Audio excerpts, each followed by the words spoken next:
All right, so I thought I'd put a little video together, just working with a client. So this character right back here, he's got some shoulder issues. So I'm just gonna demonstrate and kind of show what MAT can do in terms of addressing some range of motion asymmetries and how quickly I can fix it when I do some hands-on work. But also go over a couple of isometrics so that he can do these on his own to help correct that same imbalance. So let's get to work. So for this range of motion, I've looked at this before with Rob here, but I know that his right shoulder does not internally rotate as well as his left one. So all I'm doing is I'm just holding his shoulder down in place here as I slowly internally rotate his forearm down. And we can just kind of see from this angle that this one does not rotate very far forward, especially when I hold my hand here.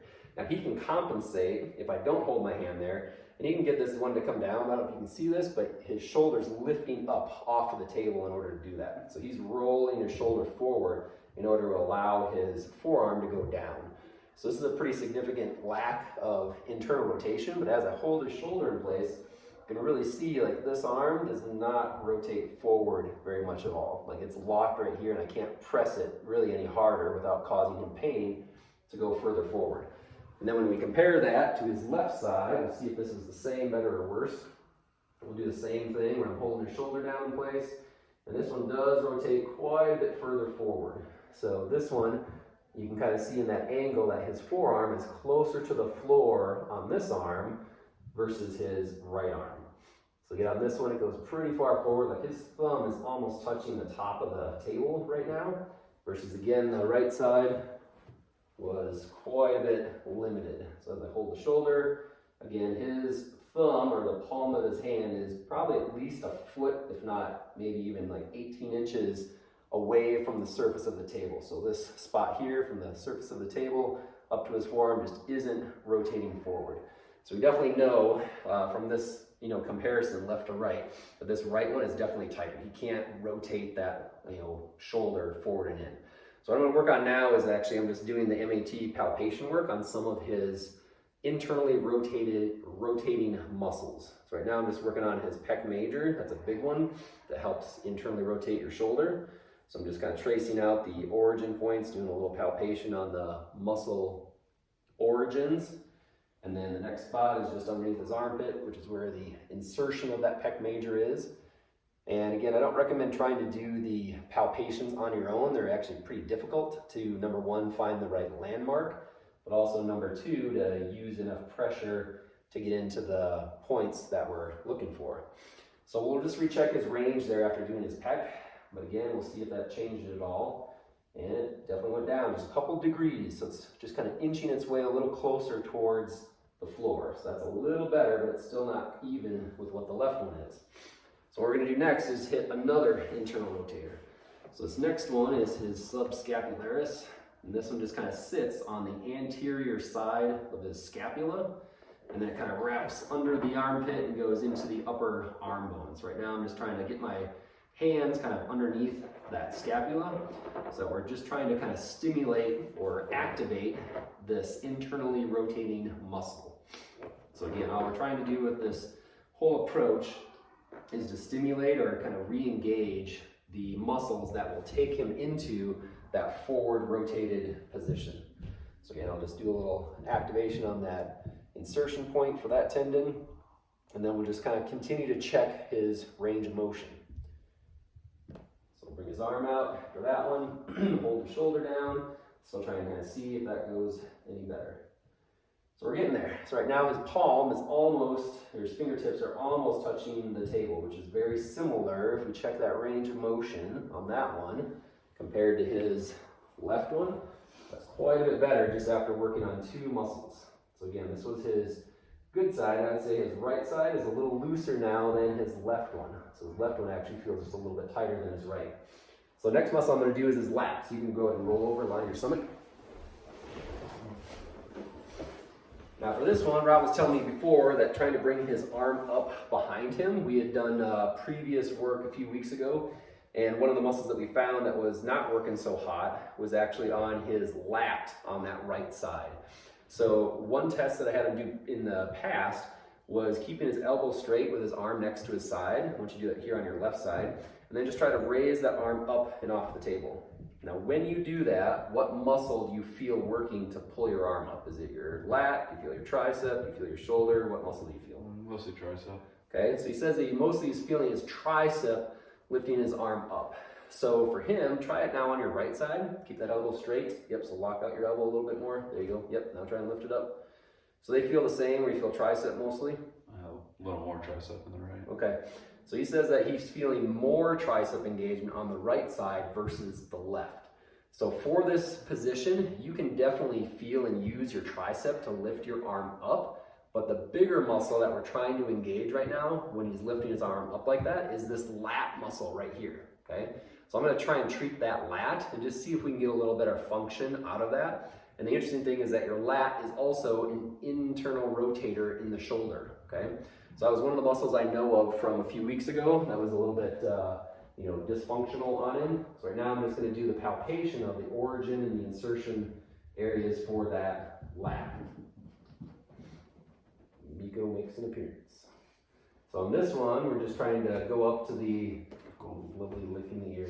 Yeah, come on. But this one, we're just trying to work up the spine here. That's where the lat attaches. It comes up and over and just touches on the bottom part of the scapula. Then we have a similar part where the tendon kind of wraps underneath the armpit and goes on the inside of the humerus bone. So I know on this one, when we worked on this a few weeks ago with Rob, that it did also help his internal rotation a lot. And it did seem as though it really helped disengage the tricep. So again, we really want some of the bigger muscles to show up when we're doing some of these actions instead of feeling all of the smaller muscles doing the job, because that's where it can get overworked and have some issues. All right, so we just worked on this right one. Bring your arm by your side again, keep your elbow straight, and then try to lift that arm straight up again, okay? Didn't really improve on the range. Did it change at all on that tricep, or feel about the same? No, it's like 50-50. Okay, so we got a little bit more on the lat for that one. So it didn't really change the range of motion significantly. It didn't raise up like a ton higher than the other one. So I'm gonna hit a few other muscles here in his upper back and see if we can get that arm to just lift up a little bit more. So then you'll take a little bit more pressure off of this right shoulder, which has been some of his, kind of more of his chief complaints, over the last couple of months. So all I'm doing now is just hitting a few of the additional internal rotators of his shoulder. And we're going to hope that that'll allow the arm to lift up just a little bit further. So again, once we get the range of motion better, I'll also show a few different isometrics that he can do on his own to help kind of reinforce what I'm doing by doing these palpations. Hit this one, just do mid-trap, and then we'll try this again.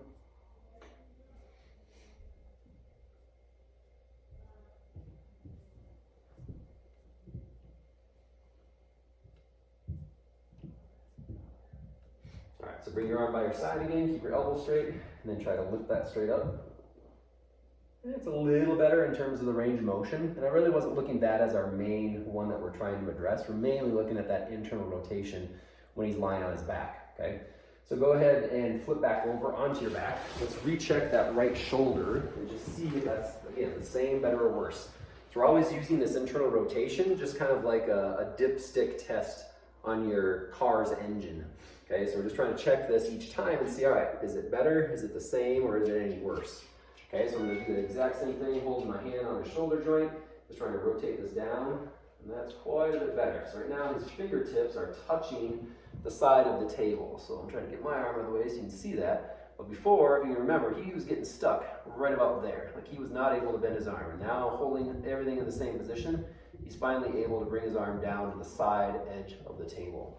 So right now, his right one is actually better than the best one when we started. So his left one now is a little tighter than his right. Okay, so the right one was worse, but now the left one is actually worse that we've corrected on there. So I'm going to show next just a few different isometrics. So one of the ones that he and I discussed was talking about doing some chest isometrics. So your chest is a big muscle, it basically comes in here, it attaches to the inside of your arm, but it can really help to internally rotate your shoulder down, whether it's this way or this plane of motion.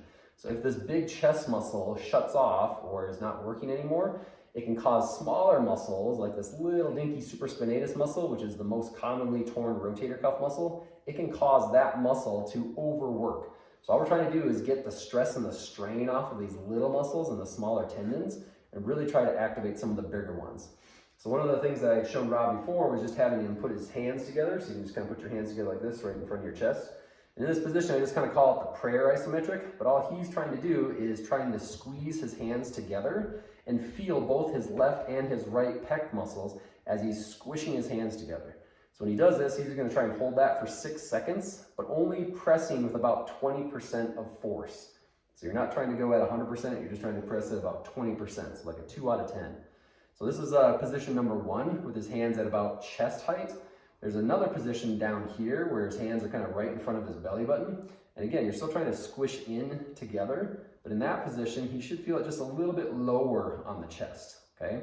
It is more like a decline chest press position. But again, 6 sets, holding each one for 6 seconds each. But also, he's only pressing with about 20% force. All we're trying to do is just flex that muscle. And then the third one is about nose level or forehead level. So his hands are just a little bit higher up, right about at like forehead level. And here he's trying to squeeze and push his hands together. But again, he wants to feel not just the center chest, not just the lower chest. Now he actually wants to feel this upper chest area. So as we go a little higher, it changes which sets of fibers in the chest are activated. So those are 3 little exercises that he is going to do on his own. Is again, one's kind of down low here where he's trying to squeeze his hands together and feel both chest muscles. Next one's at chest level, and the third one's up at nose or even forehead level. But all 3 of those he should feel on his chest. The next one that I was showing was actually using a little prop. In this case, it's just a yoga brick.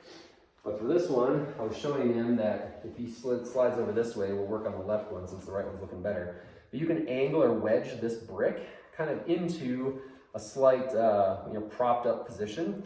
So from here, he's using his forearm to basically press down into the top of this brick.